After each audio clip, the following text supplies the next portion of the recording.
Os livros de Esdras e Neemias. Na maioria das Bíblias modernas, esses livros são separados, mas essa divisão aconteceu muito tempo depois de terem sido escritos. Originalmente foi um trabalho só, escrito por um único autor. A história se passa depois que os babilônios destruíram Jerusalém e o seu templo e levaram muitas pessoas para o exílio. E a história desse livro começa cerca de 50 anos depois e conta o retorno de alguns israelitas a Jerusalém, e o que aconteceu quando eles reconstruíram a cidade e as suas vidas lá. Especificamente, o livro se concentra em 3 líderes-chave que guiaram os esforços de reconstrução. Você tem Zorobabel, depois Esdras e depois Neemias.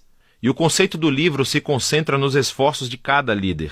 Zorobabel leva um grande grupo de pessoas de volta a Jerusalém para reconstruir o templo. E cerca de 60 anos depois, Esdras chega a Jerusalém para ensinar a Torá e reconstruir a comunidade. E depois dele vem Neemias, que lidera a reconstrução das muralhas de Jerusalém. E essas 3 histórias são projetadas para serem paralelas. Cada uma começa com o rei da Pérsia solicitado por Deus para enviar o líder a Jerusalém, e ele oferece recursos e apoio. E cada líder encontra oposição nos seus esforços, as quais eles superam, mas de uma maneira que leva a um estranho anticlímax em cada uma das 3 partes. Vamos voltar onde tudo começou e ver como tudo se encaixa.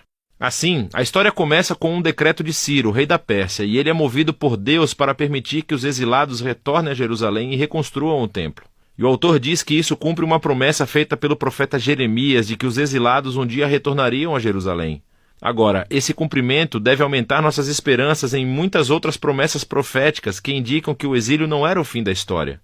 Temos esperança para o futuro rei messiânico da linhagem de Davi. Temos esperança de um templo reconstruído onde a presença de Deus habitará com seu povo. Esperança de que o reino de Deus venha sobre todas as nações da terra e traga sua bênção, assim como ele prometeu a Abraão. E assim, é com todas essas esperanças em mente que lemos a história de Zorobabel. Seu nome significa plantado na Babilônia.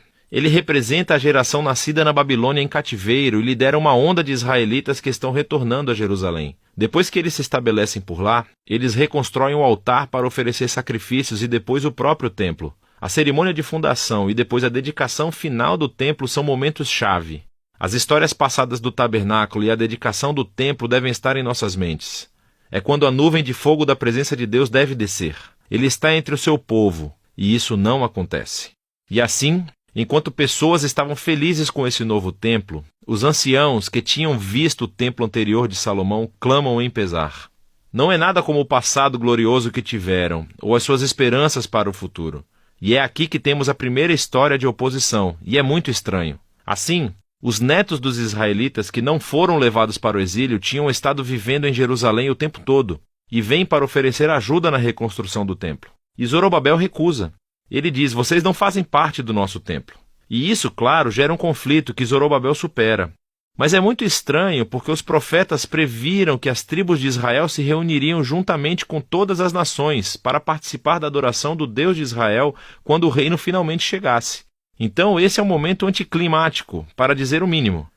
Na próxima sessão avançamos cerca de 60 anos e conhecemos Esdras. Ele é um líder entre os israelitas exilados na Babilônia. Ele é um estudioso da Torá e um professor, e então é nomeado por Artaxerxes, rei da Pérsia, para liderar outro grupo de pessoas de volta a Jerusalém. E Esdras quer trazer a renovação espiritual e social entre as pessoas. As nossas esperanças são altas, e novamente chegamos a outro momento anticlimático da história.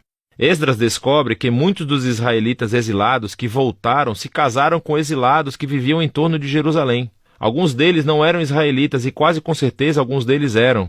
Esdras então apela para os mandamentos da Torá, que Israel deve ser santo e se separar dos antigos cananeus. E então ele diz que as pessoas que vivem em torno de Jerusalém são como os cananeus. Elas vão corromper os exilados. Então Esdras oferece uma oração de arrependimento e é muito sincero.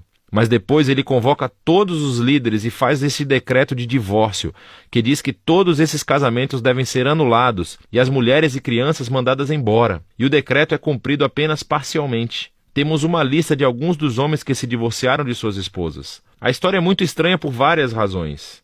Primeiro de tudo, Deus nunca ordenou que Esdras fizesse isso. Foram os líderes de Jerusalém que levaram Esdras a fazer o decreto. Segundo, o profeta contemporâneo Malaquias disse que o exílio deveria se importar com a pureza.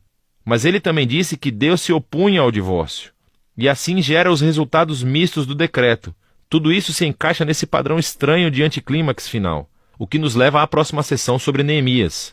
Ele é um oficial israelita que serve no governo persa.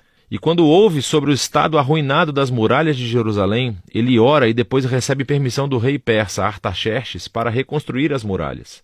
O rei até lhe dá uma escolta armada e todos esses recursos. Então, depois de chegar a Jerusalém, ele começa o projeto de construção e também enfrenta a oposição das pessoas que já moravam em Jerusalém. Mais uma vez, estamos diante de uma tensão no meio da história. O profeta contemporâneo Zacarias disse que a nova Jerusalém do reino de Deus seria uma cidade sem muros, que a presença de Deus a cercaria, que as pessoas de todas as nações se juntariam ao povo da aliança.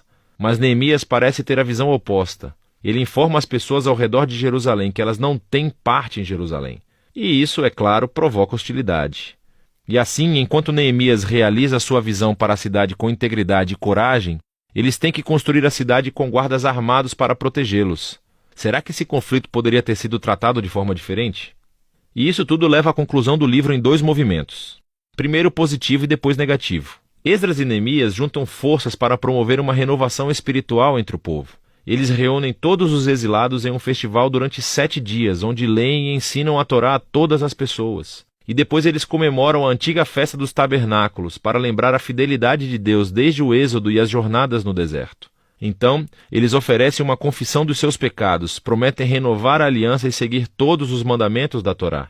E terminam com uma grande comemoração sobre o templo, as muralhas de Jerusalém. E estamos pensando que este até poderia ser o ponto da virada, mas não é. O livro termina em um grande infortúnio. Neemias caminha pela cidade e descobre que o povo não cumpriu seus votos da aliança. Assim, o trabalho de Zorobabel é desfeito e ele descobre que o templo está sendo negligenciado e ocupado por pessoas não qualificadas. Ele então descobre que o trabalho de Esdras está sendo comprometido. Ele encontra todos transgredindo a Torá. As pessoas estão trabalhando no sábado. E isso afeta até mesmo seu próprio trabalho nas muralhas, porque as pessoas estão montando mercados ao redor dos muros de Jerusalém e trabalhando no sábado. Então Neemias fica furioso. Ele bate nas pessoas, arranca os seus cabelos e grita: obedeçam aos mandamentos da Torá. E as suas últimas palavras são uma oração para que Deus se lembre dele, que pelo menos ele tentou. E o livro termina. Quero dizer, é muito estranho, mas estamos preparados para isso, certo? Esses momentos anticlimáticos foram entrelaçados intencionalmente no conceito do livro. E assim levanta-se a questão: o que esse livro contribui para o enredo da Bíblia? Bem, lembre-se, o livro começou aumentando as nossas esperanças nas promessas proféticas sobre o Messias, o templo, o reino de Deus. Mas nada disso acontece. Então, mesmo que Israel esteja de volta na sua terra, o seu estado espiritual parece inalterado desde antes do exílio. E apesar de Esdras e Neemias fazerem o seu melhor, as suas reformas políticas e sociais entre as pessoas não abordam as questões centrais de seus corações. Então, esse livro está apontando a mesma necessidade destacada pelos profetas Jeremias e Ezequiel, que o que o povo de Deus precisa é uma transformação holística dos seus corações, se eles algum dia vão amar a Deus e obedecer ao seu Deus. E assim o livro termina de uma forma deprimente, mas obriga você a continuar lendo os livros proféticos para descobrir o que Deus vai fazer para cumprir as suas promessas da grande aliança. Mas por enquanto, esse é o livro de Esdras e Neemias.